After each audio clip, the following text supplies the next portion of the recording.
Vamos, porque tenemos bastante que dar y poco tiempo. ¿Qué tenés que dar? ¿Ah?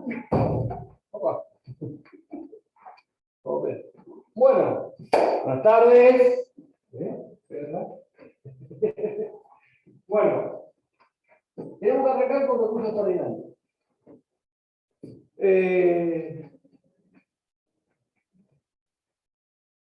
La idea, ¿cuál es? La idea es arrancar recursos extraordinarios con uno. Tengan en cuenta que es la tercera vez que doy el mismo tema en el libro. Una cosa.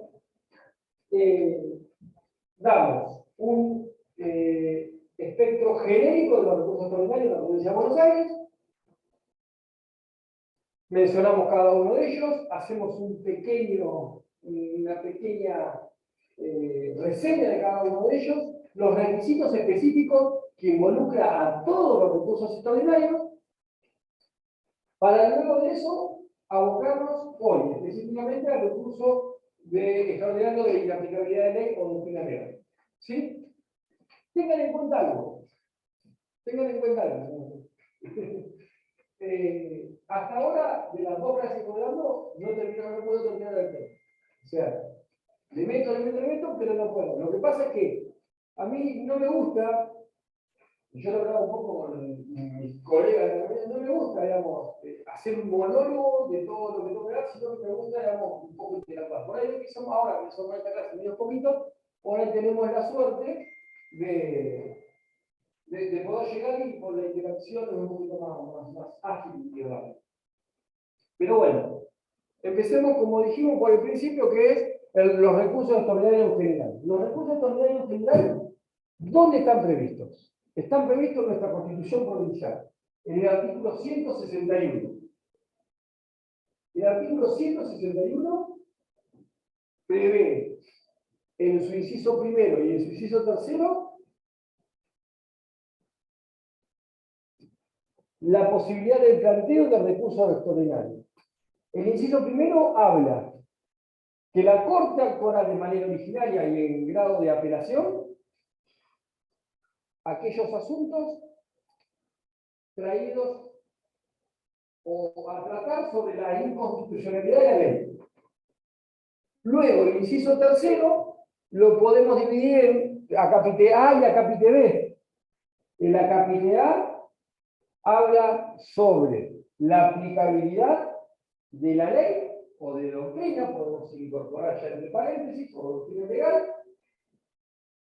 Y cuando hablamos de ley, cuando hablamos de aplicabilidad de la ley por parte del análisis que hace la Corte, no debemos solamente limitarnos a la ley propiamente dicho. Toda normativa legal puede ser abarcada por este recurso extraordinario. Vale decir, decretos, ordenanzas, reglamentos, leyes, decretos leyes, acordadas.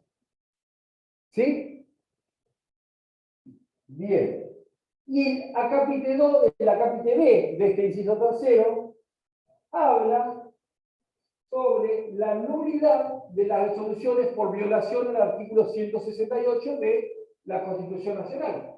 ¿Qué es lo que me establece el 168? Que las sentencias deberán tratar la totalidad de los asuntos traídos por los litigantes, o sea, tratar todas las cuestiones traídas a debatir. Además, el fallo deberá contener el voto individual de cada uno de los integrantes del tribunal que dicta la sentencia, y además el fallo deberá tener mayoría de argumentos para que sea válido. Si no se cumple con alguno de estos requisitos, procederá eventualmente este recurso extraordinario de ley. ¿Sí? ¿Hasta acá vamos? No es una tercera instancia. No estamos frente a una tercera instancia. Estamos frente a una instancia extraordinaria. Por lo tanto, tengamos en cuenta que al estar frente a una instancia extraordinaria, es excepcional. Por eso, cuando veamos los requisitos, cuando veamos estos requisitos de admisibilidad, vamos a ver que estos recursos extraordinarios, deben ir cumpliendo y pasando distintos tamices para que sea tratado el mismo. En primer lugar, lo que se hace es un análisis de la admisibilidad del recurso, independientemente de si luego nos van a hacer lugar o no al mismo. No tratan el fondo de la cuestión del recurso. Primero van a tratar la admisibilidad. Y les digo que es muy difícil pasar ese primer tamiz. Y es muy importante pasar ese primer tamiz. Justamente, el requisito de admisibilidad de los recursos extraordinarios es tan importante como que se trata el recurso. Yo no voy a poder hacer tratar el recurso si no me lo concede previamente, no paso esa etapa de admisibilidad del recurso. Entonces, básicamente, el 161, en estos dos incisos y en el inciso 3, apartado A y B, tenemos que regular 3 recursos extraordinarios que a su vez están regulados también, están legislados también en nuestro Código de Procedimiento de la Provincia de Buenos Aires. Tenemos el recurso extraordinario de inaplicabilidad de ley o doctrina legal, que está en el artículo 278 a 295. Tenemos el recurso extraordinario de nulidad, previsto en el artículo 296 a 298, y el recurso extraordinario de inconstitucionalidad, previsto en los artículos 299 a 303. ¿Sí? Es el recurso extraordinario de inconstitucionalidad. ¿Ayuda la cámara? Bien. ¿Hay conectado a alguien o no? Lucía es la única conectada. Ni siquiera la tenemos con cámara. Se puede conectar con la cámara y por lo menos verla. Lucía. Ahí aprendo. ¡Ah, Lucía! ¡Qué bien! Es para tener buena para ir a cámara. Está bueno hasta para que no dé la clase hoy, nosotros miramos así. Bueno. Bien. Son la única que está. 2 participantes, vos y yo. Sí. Bueno.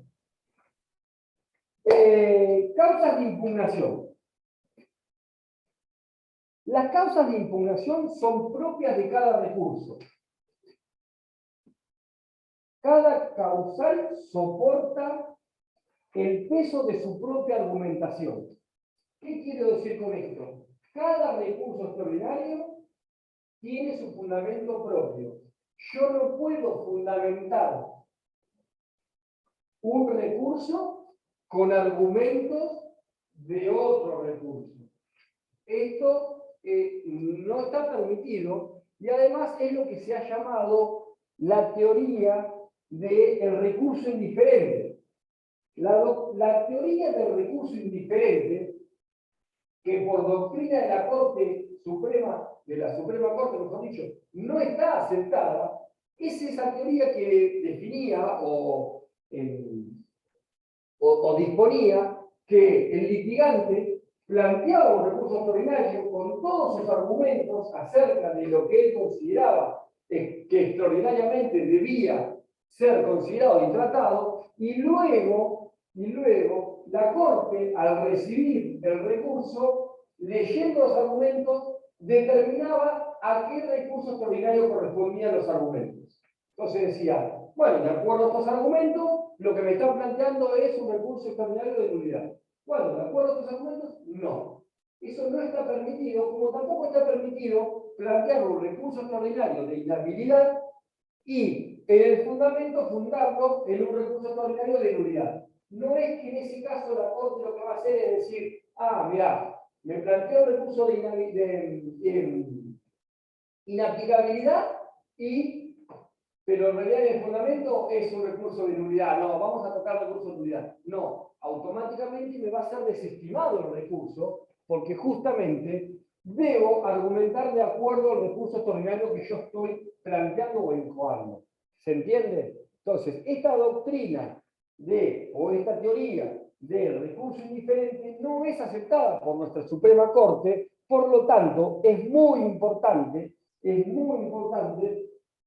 que cada recurso se plantee conforme la causal correspondiente al recurso que yo estoy planteando. Porque no se permite esta posibilidad. Hay una sola excepción que ustedes tienen que entender y saber. Hay una sola excepción a esto. Y es la excepción cuando yo estoy planteando un recurso extraordinario de inaplicabilidad de ley y doctrina legal, y la Corte, cuando toma el caso, observa que el fallo tiene deficiencias sustanciales, arbitrarias y abusivas, y de oficio declara la nulidad del fallo. Vale decir, lo que hace la Corte en ese caso es, antes de ponerse a evaluar la procedibilidad de mi recurso extraordinario de inaplicabilidad de ley, lo que hace la Corte, ¿qué es? Analiza y dice, no, pero esperen, yo no puedo tratar este recurso de inaplicabilidad de ley porque la sentencia es absurda, arbitraria, discordante entre lo que está planteado y lo que se ha resuelto, y por lo tanto debo declarar su nulidad. Y el oficio declara la nulidad.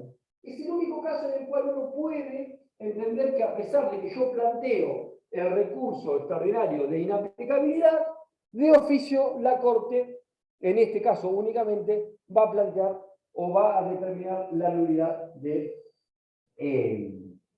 fallo. ¿Sí? ¿Hasta acá vamos? Bien.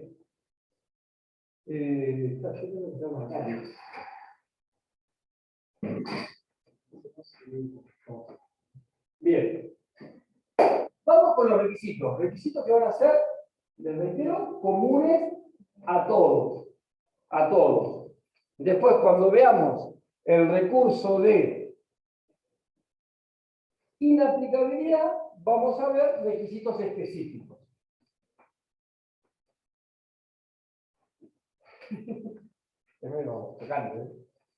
Requisitos que son comunes a todos los recursos.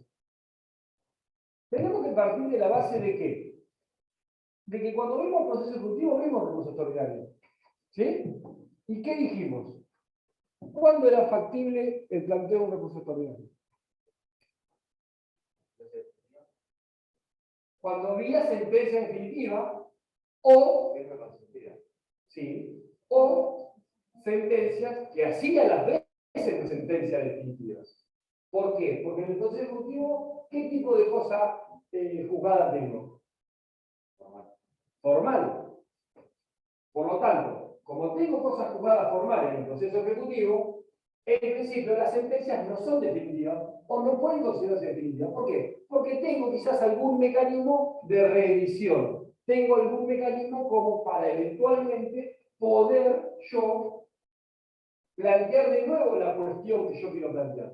El caso del 551 del juicio ordinario posterior, por ejemplo.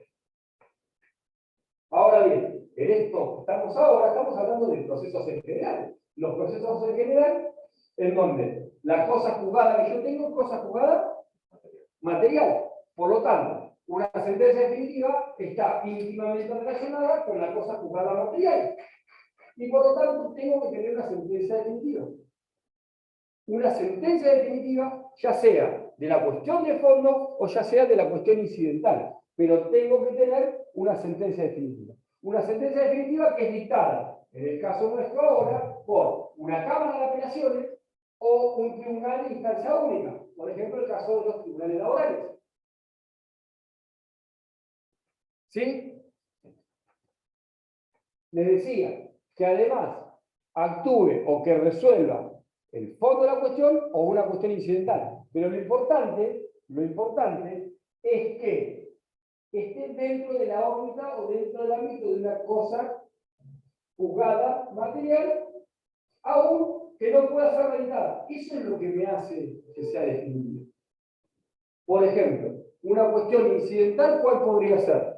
Yo siempre en la parte del proceso ejecutivo, yo voy a la mañana y siempre doy el mismo ejemplo. Yo tengo un caso en el cual, dependiendo de las circunstancias del caso, puedo considerar esta misma situación como sentencia definitiva o no. ¿Cuál es? podría ser? Dígame un caso en el cual yo puedo considerar una sentencia definitiva en una cuestión incidental, no una cuestión de fondo. Cualquiera, dígame, usted se lo ocurra, ¿eh? ¿Revolución de función de revolución de parcial? Sí, pero en realidad, digamos, tengo una acción directa de revolución parcial, una cuestión de fondo. Pero bueno, ponele, pero algo más incidental. de reducción de alimentos. Podría ser, podría llegar a considerarse una sentencia definitiva. También estamos dentro de un incidente, de un proceso principal que es el juicio de alimentos. Bien, yo les hago una pregunta. ¿La caducidad de instancia es una sentencia definitiva? Primero, ¿es una sentencia? Segundo, ¿es definitiva? ¿Qué es la caducidad de instancia? Tres preguntas. Y lo están filmando. Esto es bueno porque acá digamos todo, pues. Acá quedamos todos. Yo ahora no miro de pongo la camioneta ya. Bueno, digan.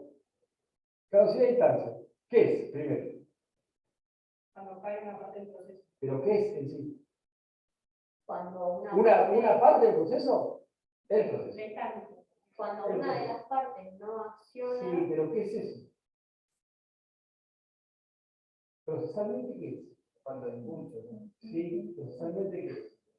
Esto yo se lo planteo así. ¿Cómo? Bueno, ahora vamos a ver si es una sentencia definitiva. ¿Por qué? Porque no se pueda jugar a lo que se pierde distancia, pero no hay derecho a volver a formar el. Bueno, esperen, vamos por partes. Vamos por partes. Yo le pregunté primero qué era. Y que cae el proceso por el. ¿Y qué es eso? Si cae el proceso, ¿qué es? Un modo de financiación. Un modo anormal de financiación de un proceso. Correcto. Primera cuestión. Modo anormal de culminación de un proceso. ¿Sí? El modo normal de la sentencia, otro modo es un modo normal.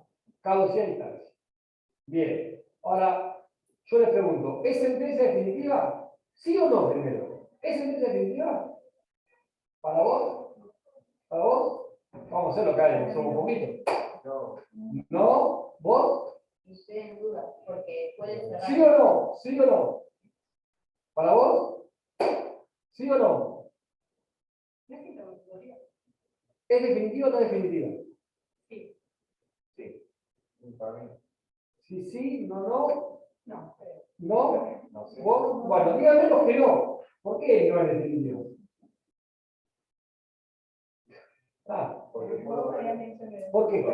¿Vos dijiste sí o no? No, yo dije no. Ah, bueno. No, pues se puede volver y poner la acción. Bien. ¿Para vos? ¿Por qué sí? Porque los términos de caducidad, o sea, dan fin a. Sí, sí. Y entonces, bien. ¿Alguno más dijo sí? ¿Ustedes? Vamos para acompañar. No, yo también pienso como la compañera. La colega, siempre hablo de colega. La colega. Bien, Vamos para colega. vamos con la colega. Bien. En realidad, ambas respuestas no están mal. ¿Es sentencia definitiva? Y depende. Vos me decís, y yo puedo reiniciar. Sí, salvo que esté prescripta. Si está prescripto,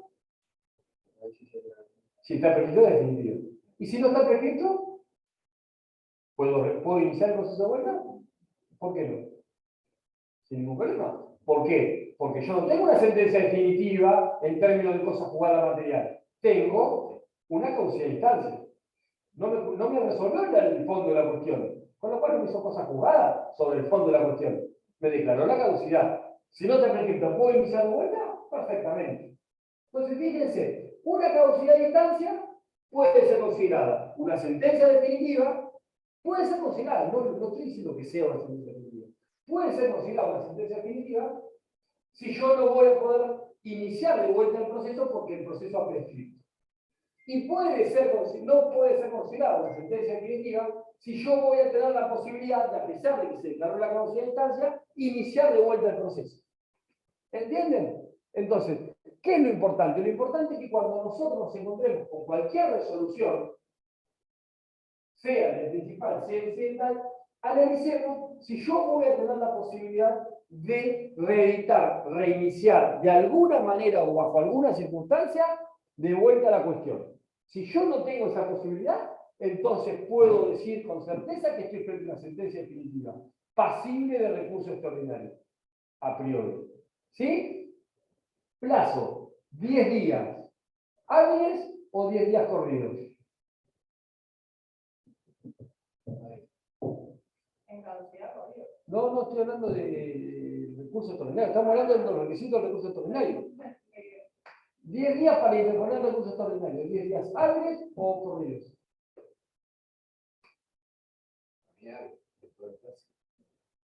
Pero si de corrido.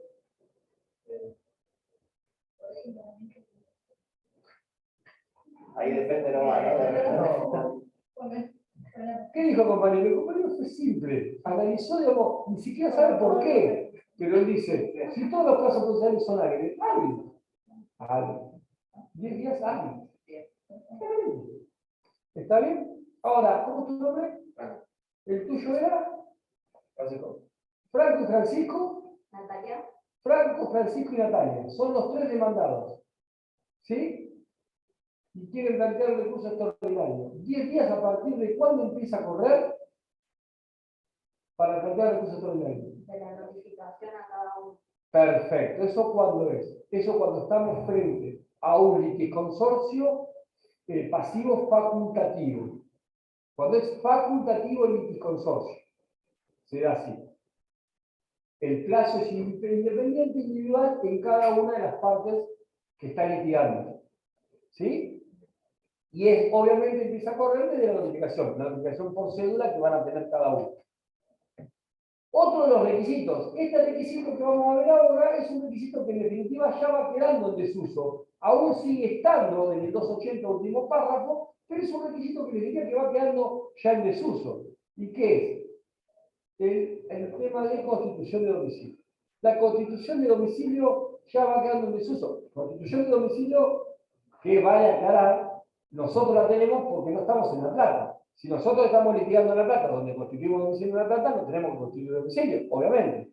Pero, estando fuera de lo que es el Departamento Judicial de La Plata, o fuera de la ciudad de La Plata, tenemos que constituir domicilio. ¿Y por qué digo que va quedando un poco en desuso? Porque tenemos el domicilio electrónico, en realidad ahí donde se seguirán notificando cada una de las cuestiones relacionadas al proceso, y esta no va a ser la excepción. Con lo cual, digamos, en algún momento este requisito, que hoy sigue estando en el 280, sigue estando regulado en el 280, la realidad es que va a quedar, digamos, un poco sin efecto o lo van a dejar sin efecto.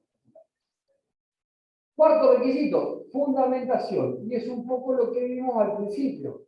¿Sí? Cada recurso tiene sus causas propias de impugnación, y la fundamentación es la suficiencia de la queja. ¿Qué significa la suficiencia de la queja? Que cada recurso extraordinario deberá tener la fundamentación propia correspondiente y cada recurso debe bastarse a sí mismo. ¿Qué significa que se baste a sí mismo? Se tiene que explicar por qué se llevó a esa instancia sin tener que recurrir a otro.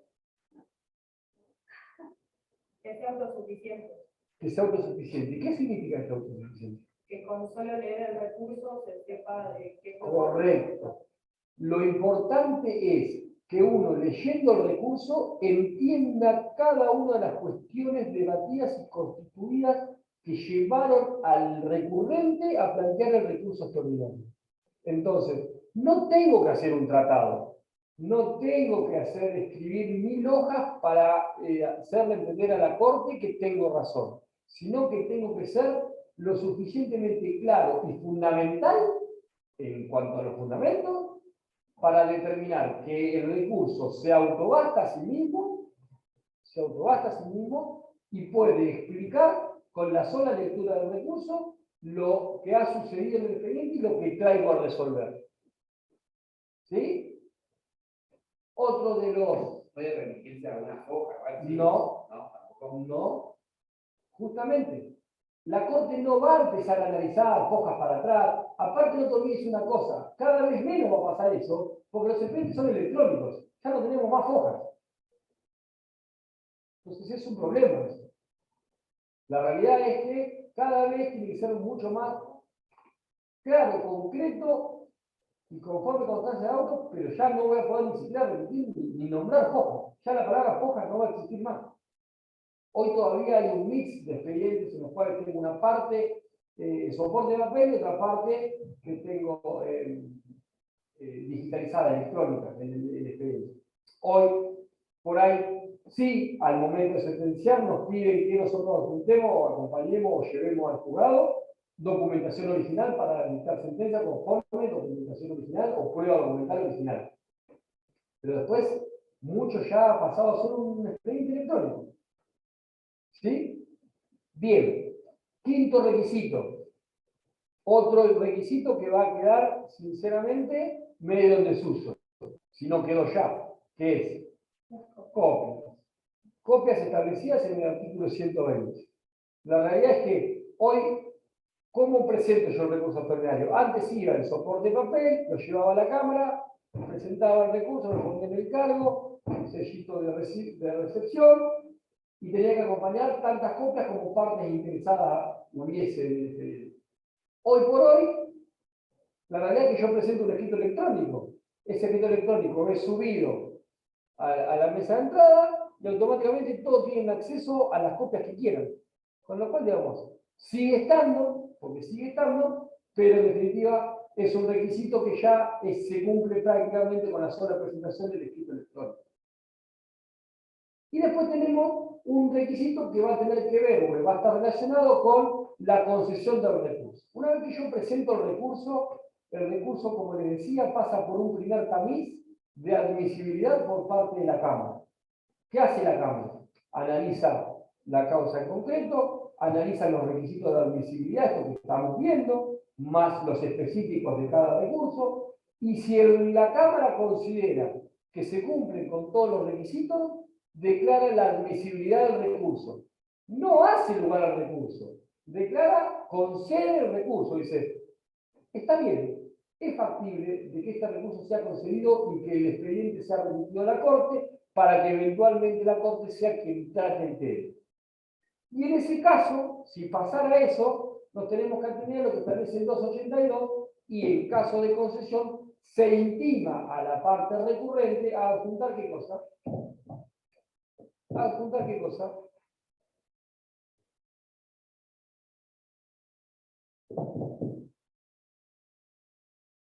Las apostillas postales, las estampitas. ¿Por qué? Porque a pesar de que es electrónico, muchas cuestiones todavía se siguen repitiendo, todavía sigue estando. Entonces, ¿cómo se manda el expediente? A través de correo oficial. Correo oficial que tanto de ida como de vuelta debe ser abonado a través de estos franqueos, estas apostillas, por parte del recurrente. Entonces, una vez que conceden el recurso, me van a notificar de la concesión del recurso y me van a intimar a que acompañe las estampitas postales. ¿Cuántas estampitas postales? Dependerá del tamaño de lo que yo tenga que remitir, del peso de lo que yo tenga que remitir. Por eso siempre uno recomienda que se acerque a la cámara y eventualmente diga, che, ¿cuánto hay que remitir? ¿Es mucho, es poco? ¿Cuánto sabemos más o menos? Y eventualmente después uno va al correo, compra la cantidad de estampitas necesarias para mandar y para que remitan. Uno a veces hasta compra de más y las acompaña, las pone en una hoja, las abrocha y mediante un escrito las acompaña y pide que le den la constancia de que acompañó el pago de este franqueo.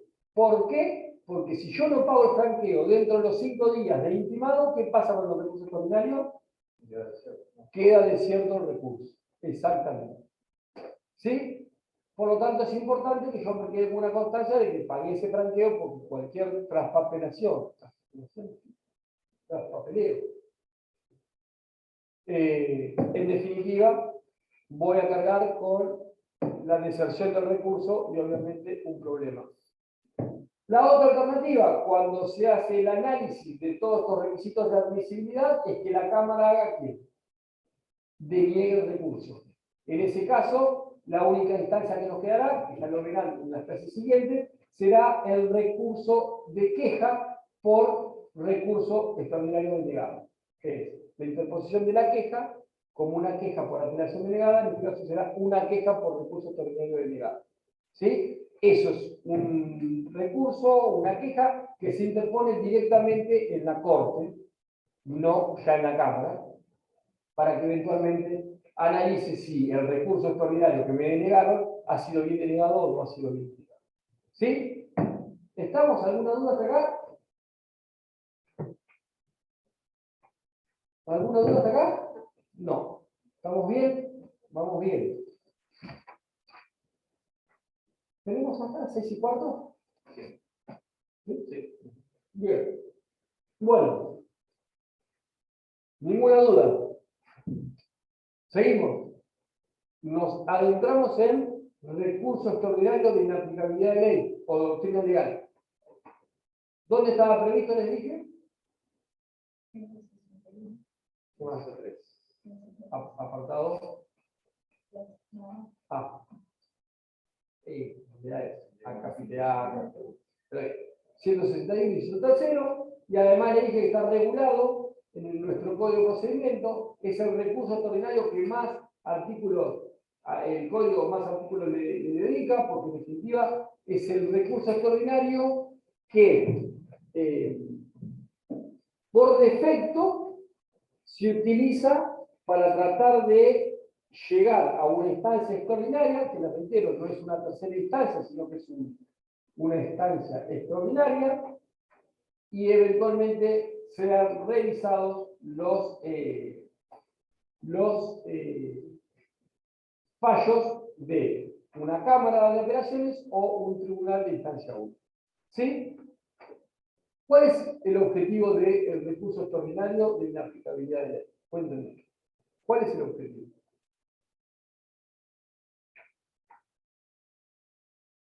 Que la resolución se cambia de la ley. Sí.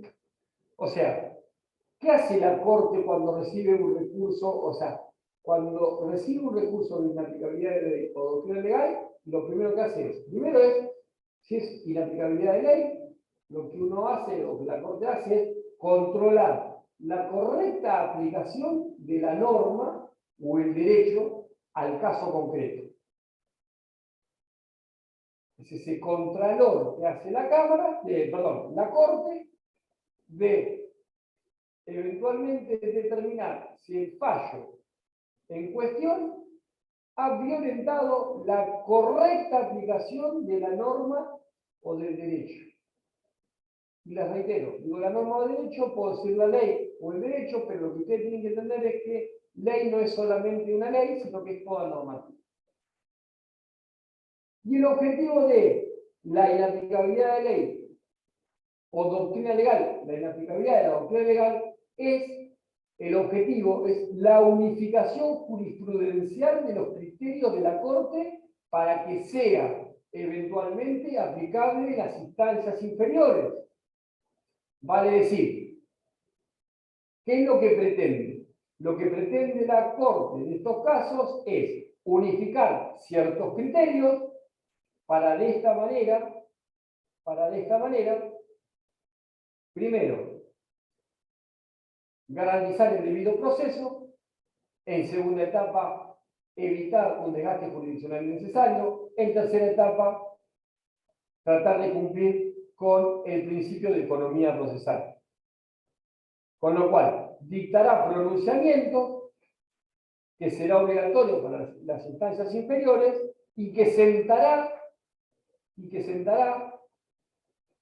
doctrina justamente de determinadas cuestiones que pueden llegar a tener varias interpretaciones.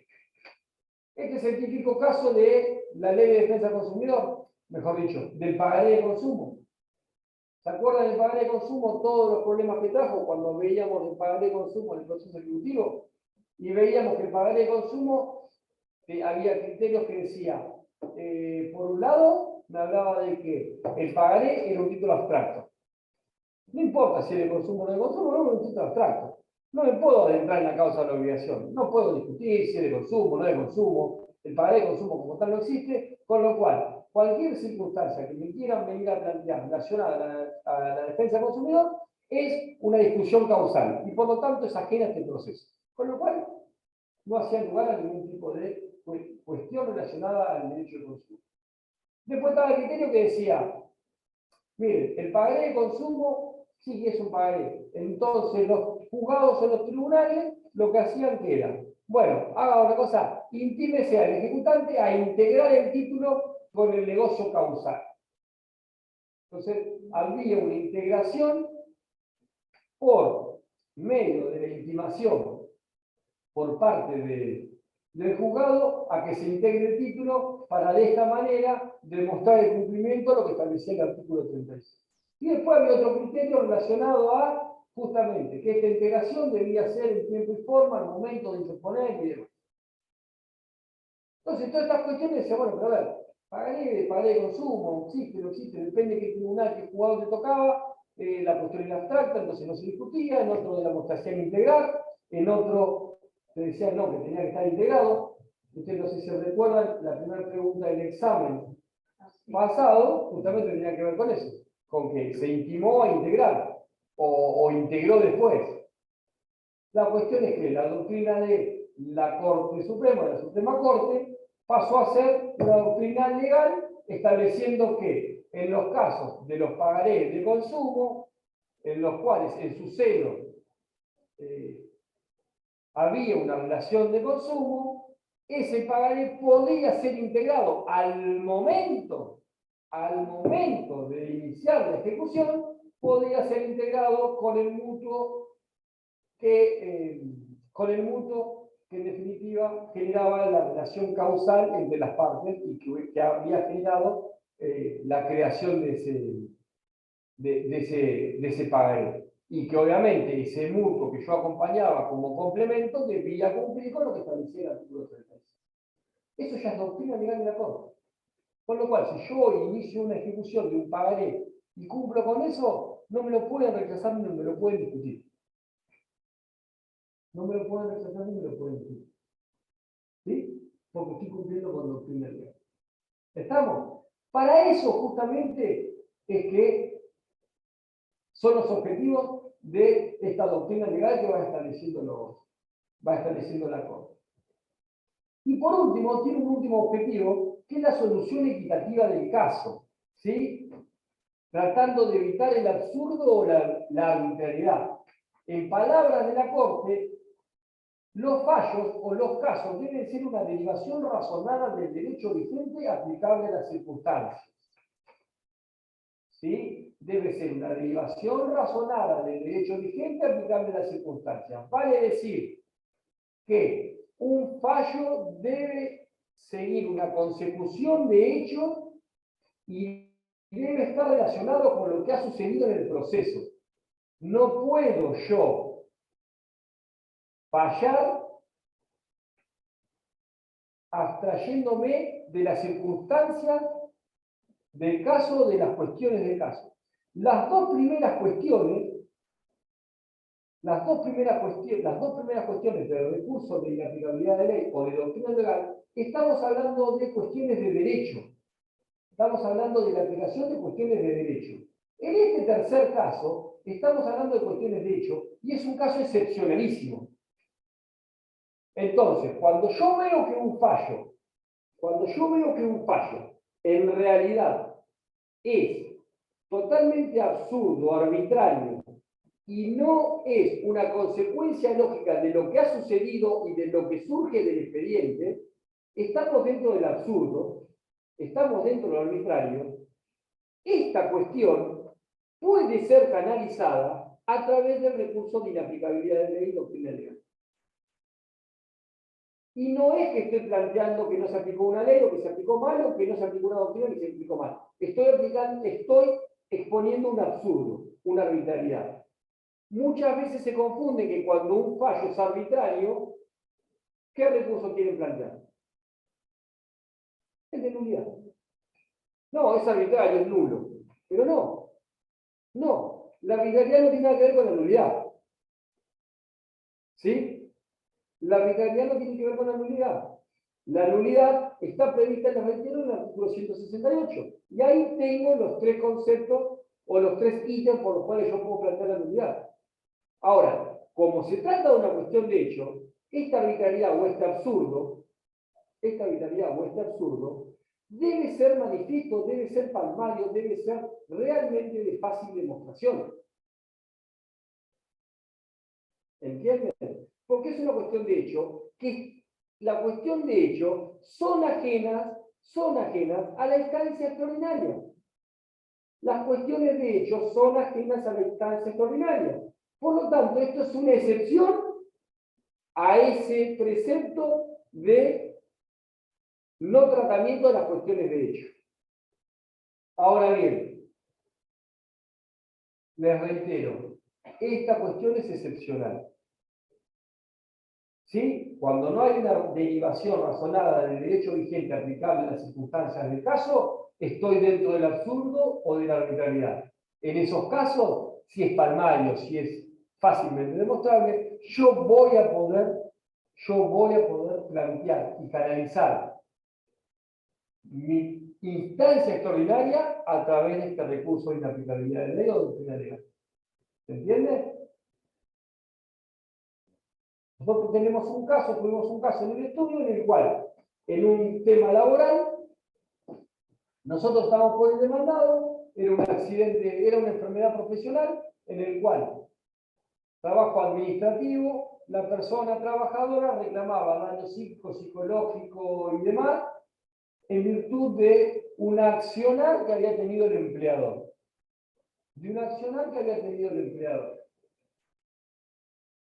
Obviamente, cuando estamos en demanda, además, cuando se dicta sentencia, rechazan nuestras defensas, obviamente rechazan, hacen lugar a la demanda, mejor dicho, y cuando uno lee los argumentos, en los argumentos en donde hacen lugar al daño, que me parece que era psicológico,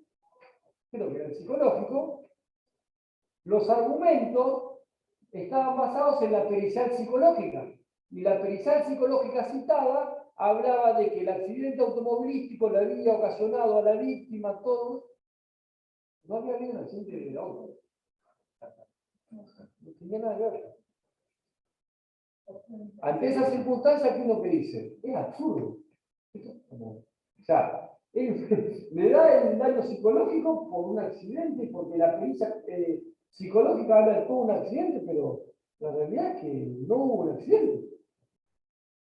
¿Sí? ¿Qué provocó esto? El recurso extraordinario de inaplicabilidad. Cuando va a la corte anula ese fallo, no anula todo el fallo, nosotros llamamos anula todo el fallo, anuló la parte pertinente a ese daño específico que estaba fundamentado en una clara arbitrariedad y una derivación absurda del análisis efectuado. ¿Sí?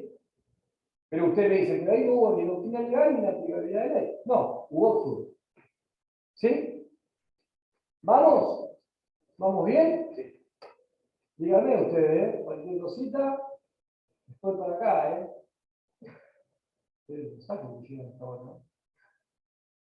Bien. Bueno, seguimos. Requisitos. Requisitos de admisibilidad. Díganme los requisitos básicos que ya vimos. Díganme, ¿ya los copiaron? ¿Cómo? No, ¿cómo? Despacito. No. Bien, con ganas, con euforia. ¿Cómo? Sentencia definitiva. Sentencia definitiva. Plazo de 10 días. Plazo de 10 días hábiles. Plazo de 10 días hábiles, contado de manera individual, si estamos bien. Copia de domicilio. ¿Qué más? Constituir el domicilio. Constituir el domicilio en La Plata, ¿qué más? Está bien, se presenta por escrito, fundamentado o fundado, y dijimos que tiene que tener suficiencia en la queja, se debe bastar a sí mismo, y lo tengo que acompañar con copias.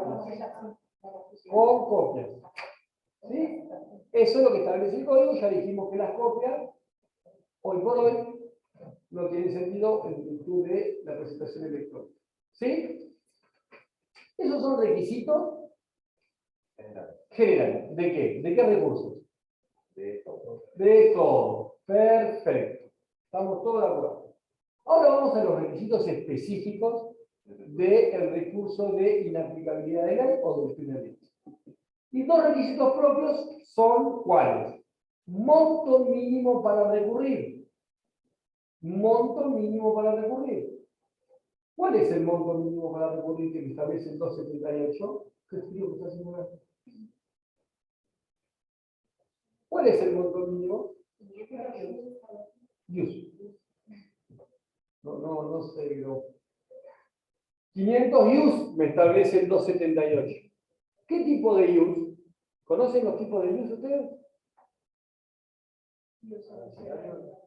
Arancelario o previsional. Exactamente. En este caso son 500 use arancelarios previstos en la norma 14967 de honorarios.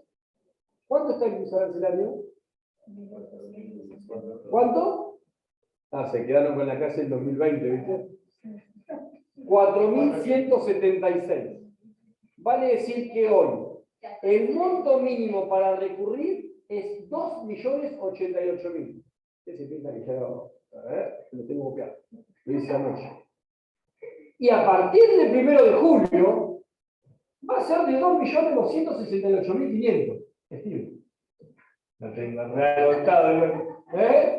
¿Por qué? Porque el use arancelario a partir del 1 de julio va a ser de 4.537.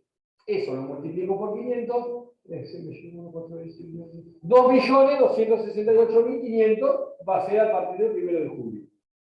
¿Sí? Ese es el monto mínimo para recurrir. Ahora, un tema que quiero que entiendan bien.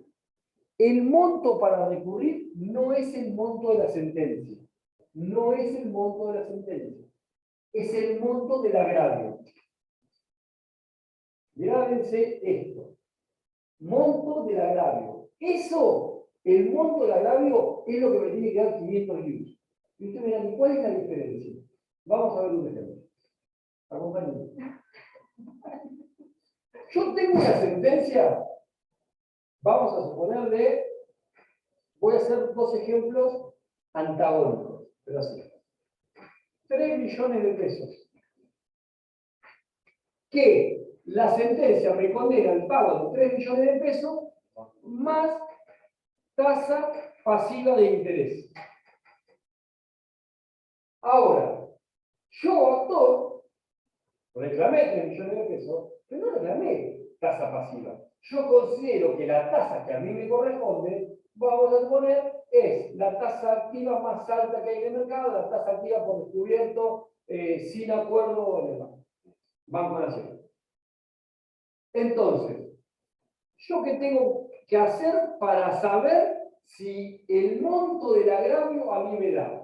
Lo que tengo que hacer es el cálculo de, sobre estos 3 millones, ¿cuánto es la tasa pasiva de interés? ¿Cuántos son los intereses que me están digamos, concediendo? 500.000 pesos. ¿Cuántos mil pesos? Son 500.000 pesos. Ahora, yo considero que la tasa activa que yo solicité y además considero que corresponde aplicar, hago el cálculo sobre los 3 millones y resulta que me da 3.500.000 de interés.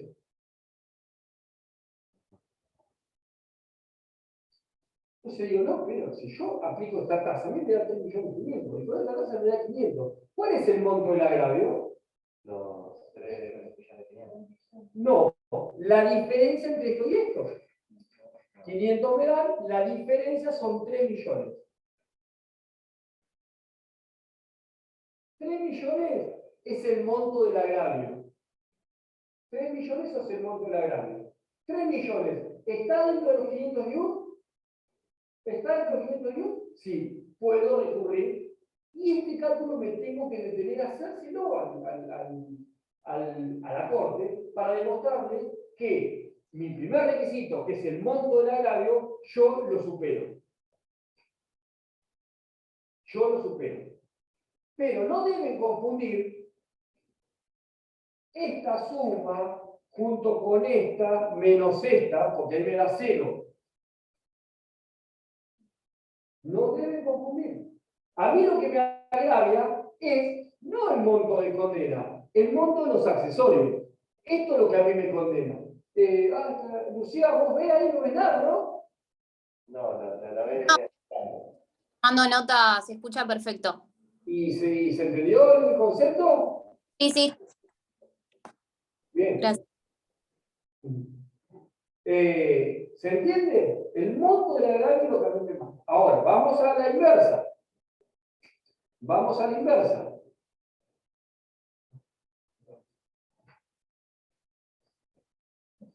Oh, bueno.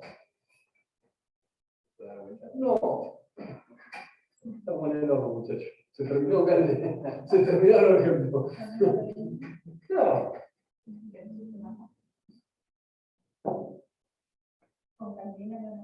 A ver.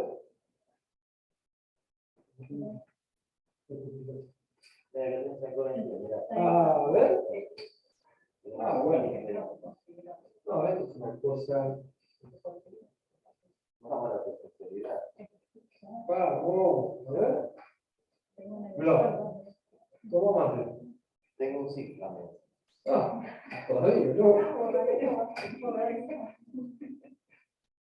Estamos sacando todo el coso. Esto es bueno porque se queda grabado, ¿viste? Es extra que voy a pedir. Claro, cuidando la instalación. Claro. ¿Cómo me dio?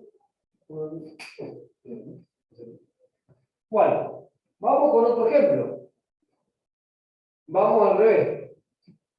Me dan 500.000 pesos más tasa activa de interés. A mí la tasa activa me da, vamos a suponer, 2 millones. ¿Sí? Yo estoy por el demandado. Y digo, no, pero ¿cómo le da la tasa activa? Un daño sin perjuicio, un accidente, doctrina de la Corte, aplica tasa pasiva desde el hecho. Hago el cálculo y resulta que la tasa pasiva me da, ¿sí? Que, no sé, vamos a suponer, me tiene que dar en vez de 2 millones, me tiene que dar 500.000, hacemos esto. ¿Sí? Y me aplica el costo. ¿Cuál es la diferencia? ¿Cuál es el monto del agravio? 1,5 millones. ¿Llego al monto? No llego al monto. No puedo recurrir. En el caso de laboral que tuvieron, Pero ahora tienen que entender algo. Estos ejemplos que yo estoy dando puede darse cuando estamos hablando de accesorios más. Puede darse que el monto del agravio sea el monto de la sentencia. No digo que no. Pero no nos centremos en el monto de la sentencia. No sumo todo para determinar mi agravio, sino lo que me agravia, el concepto que me agravia, y si tengo accesorios, eventualmente tengo que sumar. Ahora, si el agravio es por la sentencia en sí, vamos a suponer que me condenan al pago de, no sé, daños y perjuicios por 10 millones de pesos, como me pasó en el caso que yo les di, con un absurdo, una arbitrariedad, y yo tengo, digamos, el monto del agravio lo tengo desde la sentencia, punto. Se terminó. ¿Sí? Pero distinto es cuando no está en el seno de la sentencia. Tengo que entender que para yo saber si estoy dentro de ese monto mínimo, estoy dentro del monto del agravio. Mi agravio tiene que ser 500 libras. En el caso de los procesos laborales es distinto. ¿Por qué? Porque en el caso de los procesos laborales tengo dos cosas que también tienen que ver con el siguiente requisito, que es el del depósito previo. La realidad que en los juicios laborales, como son tribunales de instancia única, mi instancia recursiva va a ser la Corte. Obviamente tengo que cumplir primero con los requisitos del tributo. Ahora bien, ¿cuál va a ser, digamos, mi monto de agravio? Va a ser el monto de condena y va a incluir todos los conceptos. pero va a tener requisitos, que ahora vamos a ver seguramente, que es el tema del requisito del depósito previo de todo el monto de condena. Y no solamente el monto de condena implica el capital de los intereses, implica las cosas. ¿Sí? En un caso similar, civil, en el que el daño moral está cuantificado en 500.000 pesos, por ejemplo, y en lo que me genera agravio a mí es un absurdo sobre el daño Sí, moral. pero volvemos a lo mismo. Guarda, que el absurdo no es una diferencia en la interpretación de la prueba realizada para determinar el daño moral. Eso no es absurdo. Claro, no, por ejemplo, un caso que haya quedado, no sé, como en este caso, seguramente por ahí quedó de un modelo de otra sentencia o algo. Exactamente. En ese caso, sí. A mí lo que me daba era el monto de la sentencia. ¿Por qué? Porque a mí me habían condenado a 3 millones de pesos. Esa es la realidad. Me daba el monto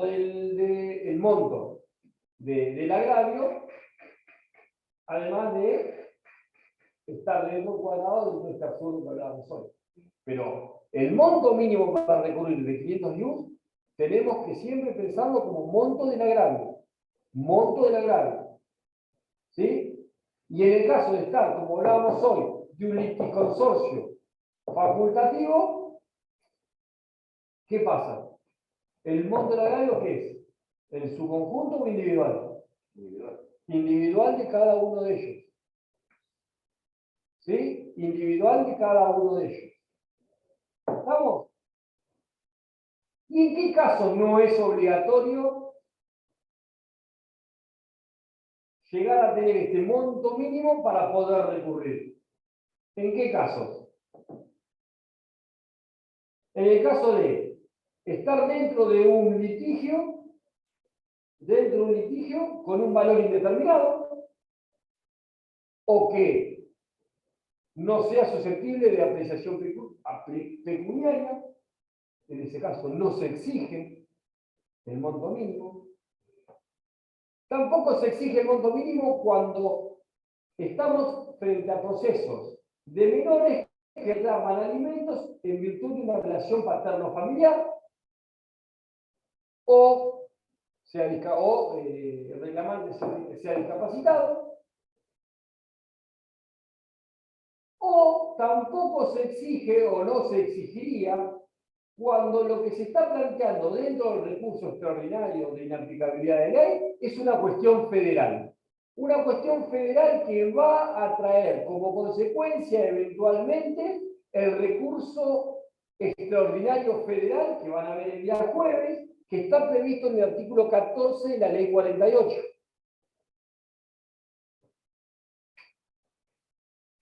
¿Sí?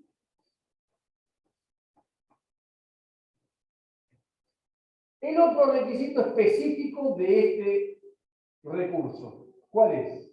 Depósito previo. El depósito previo es una carga procesal para quien recurre. Y como carga procesal para quien recurre, ¿qué hace?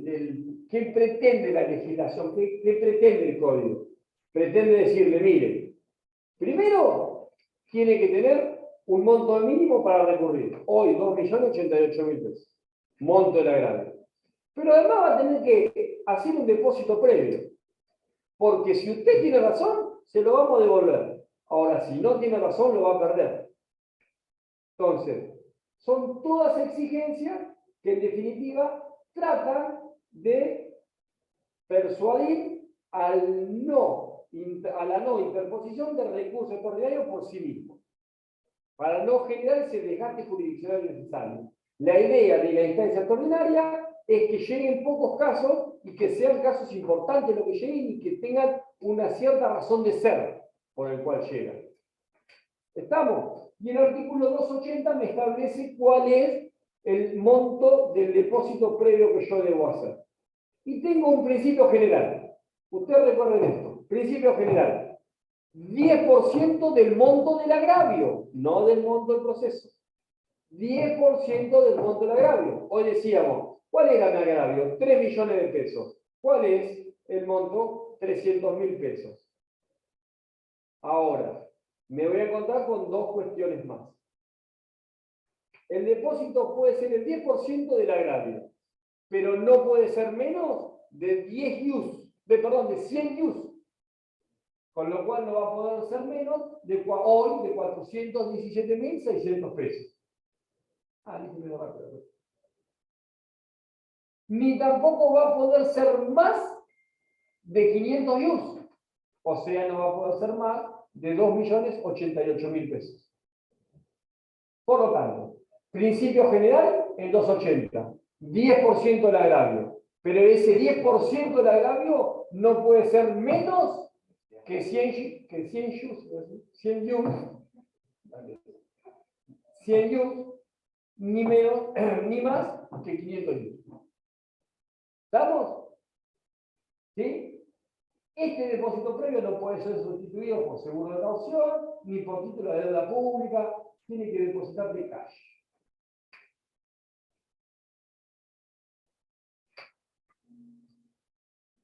¿Quiénes están exentos de pagar este depósito previo? Obviamente, el primero que está exento es el Ministerio Público, es el Estado propio que obviamente está eximido de depositar esto.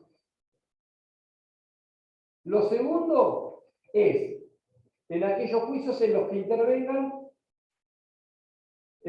partes que sean partes por nombramiento de oficio o a cargos públicos, vale decir, la FIP, Banco Provincia, Banco Nación, esas partes que tienen que ver con, en definitiva, entidades del Estado, están exentas del depósito previo establecido en el 280.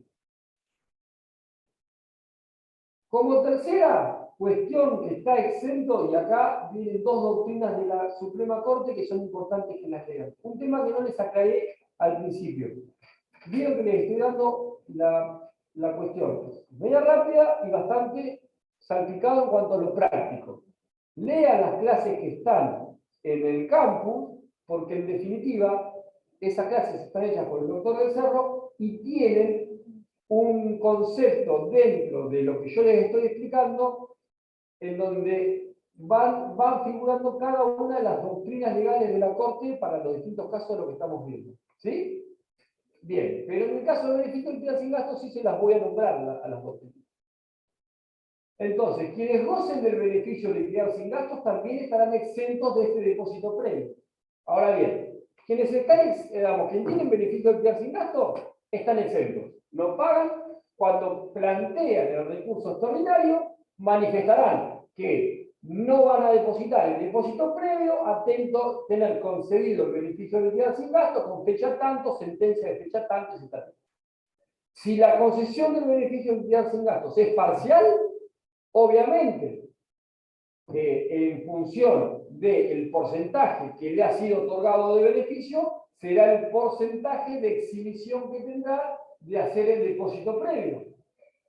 Claro, si a mí me conceden el 50% del beneficio de liquidar sin gasto, tendré exhibido el 50% y deberé depositar el otro 50%. Hasta ahí está claro. Ahora bien, ¿qué pasa si yo no tengo beneficio de liquidar sin gasto? Y acá tenemos que tener en claro dos cuestiones. La primera es, para interponer el recurso extraordinario de inaplicabilidad de ley, y que se me exima del depósito previo en función del beneficio, el beneficio tiene que estar iniciado con anterioridad a la interposición del recurso. Con anterioridad a la interposición del recurso. Eso es doctrina del fallo Rojas de la Corte. Concedido, ¿no? No, interpuesto. Tengo que haber iniciado, solamente iniciado el beneficio antes de haber interpuesto el recurso extraordinario. Ahora, si yo lo inicio antes, ¿y cuánto tiempo antes? Con que lo inicie un día antes es suficiente. Si yo lo inicio antes, cumplo con la doctrina del fallo rojo. Y a su vez esto me va a permitir, si yo lo interpuse antes, que la Cámara, cuando reciba el recurso de extraordinario, donde yo le diga que interpuse el beneficio de litigar sin gasto, me va a otorgar un plazo de 3 meses para concluir el beneficio de litigar sin gastos. 3 meses para concluir el beneficio de litigar sin gastos. Y esto es la doctrina del fallo Crosoli de la Corte. Vale decir que para que se aplique Crosoli, que son los 3 meses, debo cumplir con lo que establece Rojas, que es un fallo posterior. Crosoli es un fallo que sale primero que Rojas en la Corte. Y Crosoli, que establecía que quien interponga un recurso extraordinario y a su vez plantee el beneficio, se le deberá otorgar un plazo de 3 meses para culminar. ¿Qué hacían los litigantes en ese momento? En el mismo momento que interponía el recurso extraordinario, interponía el beneficio de litigar sin gasto y solicitaba el plazo de 3 meses. Esto luego la Corte lo modifica en Rojas y dice, no. El beneficio tiene que estar planteado antes del recurso. Y ahí sí, una vez planteado el recurso, se le otorgará el plazo de 3 meses. ¿Sí? ¿Está claro? Entonces, quien tenga o goce el beneficio de litigar sin gasto, podrá estar eximido del depósito previo. Puede ser que esté concedido al momento del recurso, puede ser que esté concedido una parte, o puede ser que esté iniciado sin haber culminado y me van a dar un plazo de 3 meses. Lo que sí tengo que tener en cuenta es que el beneficio tiene que estar iniciado antes de plantear el recurso extraordinario. ¿Está claro? Bien. ¿Cuáles otras excepciones al depósito previo tenemos? Los menores y discapacitados tampoco están obligados a efectuar el depósito previo. El fallido que en definitiva ha perdido la posesión de sus bienes, no así el concursado. El concursado, recuerden que mantiene la administración de su comercio, de su negocio. Y en el caso de que estemos dentro de la ley de defensa del consumidor, dentro del derecho al consumo, el artículo 25 de la 13.133, la provincia de Buenos Aires, me pueden eximir siempre que el recurso tenga que ver o esté relacionado con una cuestión de consumidor. Vale decir que si yo lo que estoy planteando es un recurso extraordinario de inaplicabilidad relacionada al derecho al consumidor, estoy exento. Ahora, si la cuestión es totalmente ajena al derecho al consumidor, no estoy exento. ¿Sí? Tenemos 7 minutos para hablar del trámite. Y lo voy a dejar en el mismo lugar que lo dejé en la clase anterior para que el doctor Casas dé la última cosita mañana. Vamos con el trámite de lo que es el recurso extraordinario. El trámite. ¿A dónde se interpone el recurso extraordinario? Ante la Cámara de Apelación o Tribunal de Instancia Única. ¿Sí? O Tribunal de Instancia Única. Ahí se interpone. Al momento de interponer, tengo que cumplir con todos estos requisitos que venimos viendo. ¿Sí? Está claro, ya lo sabemos de memoria, nos sale así, tac, tac, tac, todos los requisitos. ¿Qué voy a tener que acompañar junto con la interposición del recurso extraordinario? El depósito. Obviamente, en mi fundamento tendré que exponer que estoy dentro de los 2 requisitos. Primero, que mi monto del agravio se adecúa a los 500 IUs y a su vez voy a tener que hacer el depósito. El depósito que yo hago puede ser que no lo haga o lo haga de manera deficiente. Si no lo hago, se me va a intimar a, una vez se analice la interposición del recurso, se me va a intimar a que haga el depósito, si no lo hago. Y no tengo ninguno de los eximentes para no hacerlo. Si al intimarse no lo hago, me van a denegar el recurso. Si lo hago de manera deficiente, se me va a intimar a que lo integre. Y si no lo integro, se va a declarar desierto el recurso.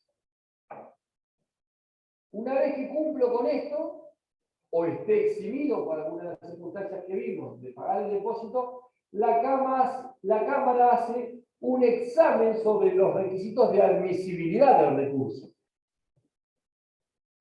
¿Sí? Es el primer análisis que se hace del recurso extraordinario que yo estoy interponiendo. Es el primer análisis que se hace, el primer tamiz que pasa, el primer filtro. Si la Cámara considera que se cumple con los requisitos de admisibilidad y además cumplí con estas dos cuestiones, que es monto del agravio y depósito, me va a conceder el recurso. Me va a conceder el recurso extraordinario. ¿Y me va a intimar a qué? A que acompañe el franqueo en el plazo de 5 días.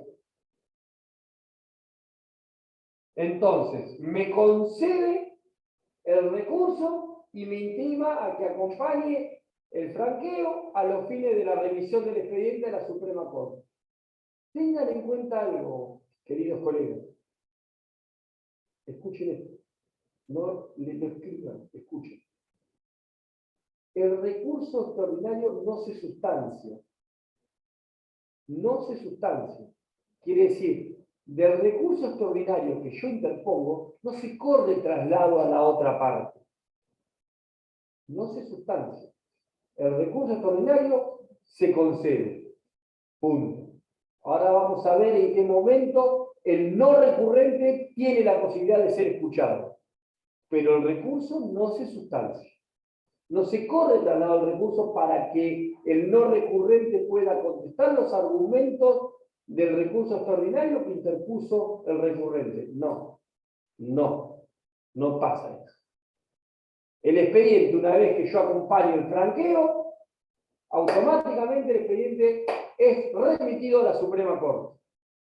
Una vez que llega a la Suprema Corte, tenemos el segundo tamiz, el segundo filtro. Nuevamente la Corte hace un análisis de admisibilidad del recurso y determina si se cumplen con los requisitos de admisibilidad. Si considera que se cumple con los requisitos de admisibilidad, se lo declara admisible y en ese acto le da la posibilidad a las partes de presentar una memoria. ¿Quién tiene un código de procedimiento a mano? ¿Nadie tiene un código de procedimiento? Venimos a la parte, no tenemos código de procedimiento. Lucía, capaz. Lucía, Sí, tengo. vamos. Lucía, leete el 284. Un segundito.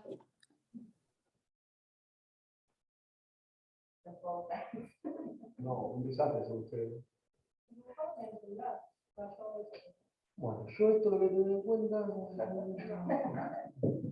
Que al momento, estas son cositas que uno recuerda. ¡Vamos! Voy. ¿Estás? Memoria. Dentro del término de 10 días contados desde la notificación de la providencia de autos, cada parte podrá presentar una memoria relativa a su recurso o al interpuesto por la contraria. Queda prohibido el ofrecimiento de pruebas y la alegación de hechos nuevos. Bien. Fíjense una cosa. ¿Cuál es la providencia que establece, que dice el 284? Es la providencia que declara admisible el recurso y determina la posibilidad de que en el plazo de 10 días cada parte presente una memoria. ¿Qué es una memoria? Una memoria no es el memorial, una memoria es la posibilidad para el recurrido, para quien no recurrió, ahí sí tiene la oportunidad de contradecir al recurrente los argumentos expuestos en el recurso extraordinario. No tiene que exponer punto por punto, sino que puede dar un argumento rebatible a lo expuesto por el recurrente.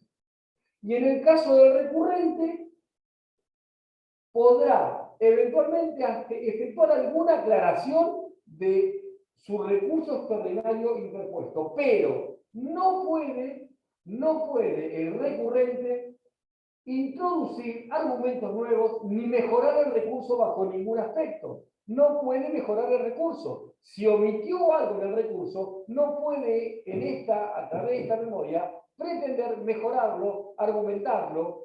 Lo que no argumentó en su recurso originario no podrá ser argumentado eventualmente en esta memoria.